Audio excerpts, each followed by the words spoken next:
So many people have fought and are still fighting for their lives against COVID-19.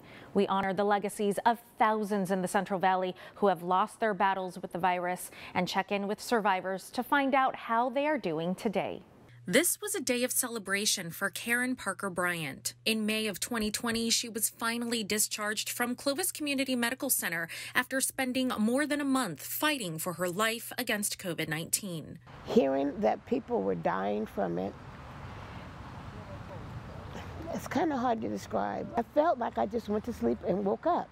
I can hear all of the horrible things that they were saying about my lungs.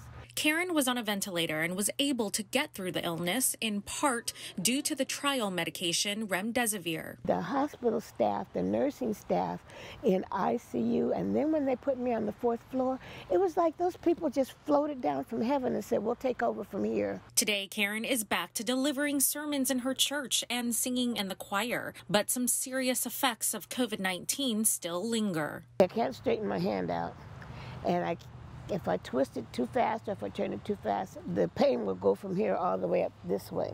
Karen has a stark warning for anyone who doesn't take COVID-19 seriously or is hesitant to get the vaccine. But believe me, baby honey, it's real. It is real. This COVID has no respect of person.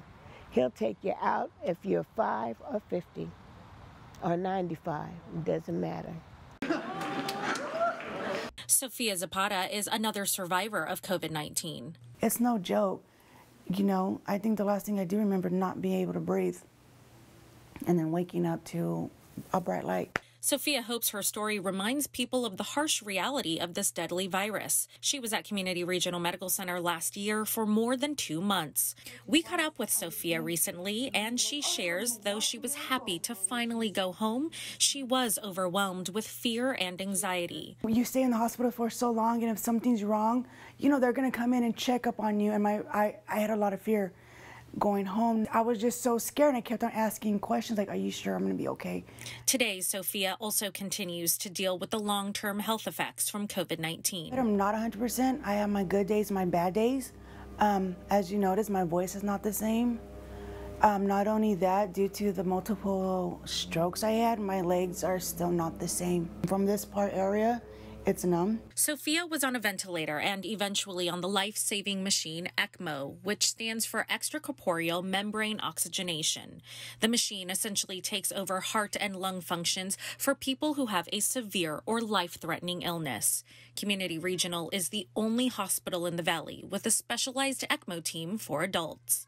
Gabby Manos was on ECMO as well as she fought for her life against COVID-19 last fall.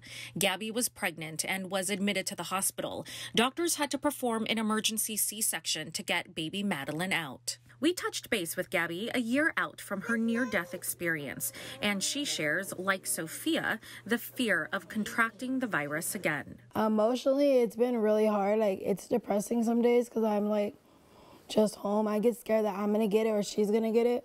So we're never really around anybody. The young mother says she's alive today because of Community's medical staff, and she's grateful for their hard work and dedication to patients. The hospital staff, I mean, I miss them every day. I think about them all the time. That was like my family that took care of me. The recovery from COVID-19 has been an uphill battle for Gabby. I'm still recovering because I still have breathing issues. So I'm on oxygen back at night. It's all from COVID because I had no problems prior to that. She hopes for a healthy future, but wants others to keep in mind the dangers of COVID-19. This could definitely happen to you. You don't want to lose somebody because you didn't want to take precautions or anything. Like, it's not a joke. Like, it seriously ruined my life, and I'm just dealing with it. If you would like to help continue the life-saving work at Community Health System, visit communitymedical.org/give.